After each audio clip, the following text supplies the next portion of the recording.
Баршаңызға қайырлы күн. Сіздермен Айнұр. Бүгін сіздермен қуырылған бауырдың рецептісімен бөлісемін. Бұл тағам гемоглобинді өте жақсы көтереді. Сол себептен де міндетті түрде жасап көріңіздер. Және де өте оңай, тез дайындалады. Видеоны соңына дейін қараңыздар. Видеоны қарамас бұрын менің парақшама тіркелуді ұмытпа. Ең алдымен бауырды алып, осылай видеода көрсетілгендей турап шығамыз. Және де бізге пияз қажет болады. Дәміне қарай тұз, бұрыш қосатын боламыз. Пиязды да алдын ала жарты дөңгелектерге турап қоямыз.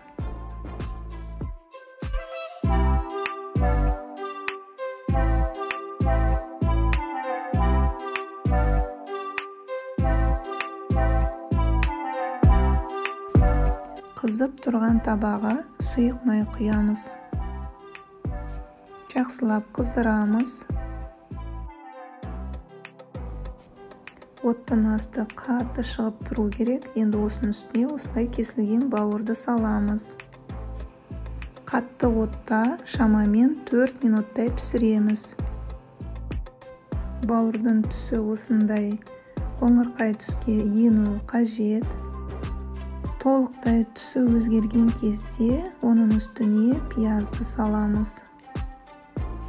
Бізде оттың асты қатты шығып тұр.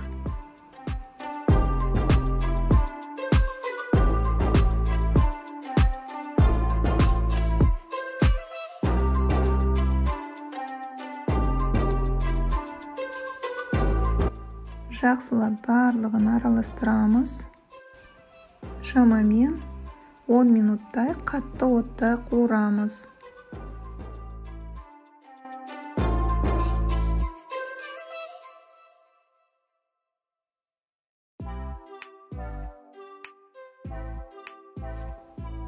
Одан соң дәміне қарай тұз саламыз. Және бұрыш саламыз. Оттың астын орташа қылып қойсаңыздар болады. Енді қақпағын жауып, тағы да 10-15 минуттай пісіреміз. Бауыр өте тез піседі. Шамамен 20 минут уақыт алады.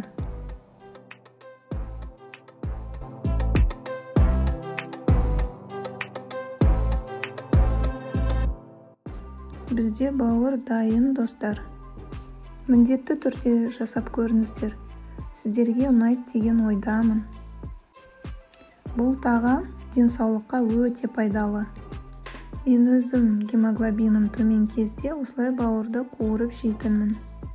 Және гемоглобиным өте жақсы көтерілетін. Тіпті бауырды шикі қылып қуырсаңыздар болады. Онда гемоглобинді одан сайын жақсы көтереді.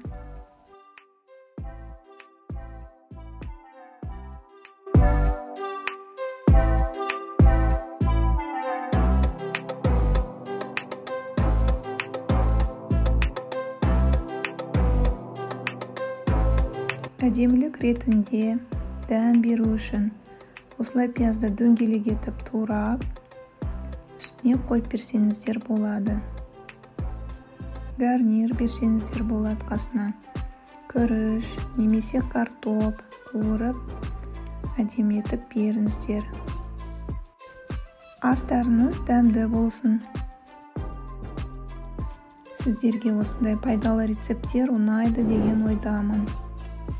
Егер видеоны соңына дейін қараған болсаңыздар, лайк қойып, комментарий жазуды ұмытпаңыздар. Достар, егер менің каналыма тіркелген болсаңыздар, колокольчикті басып, все дегенді таңдаңыздар. Сонда менің әрбір салған рецепттерімді жіберіп алмайсыздар. Барлығыңызға сәттілік тілеймін.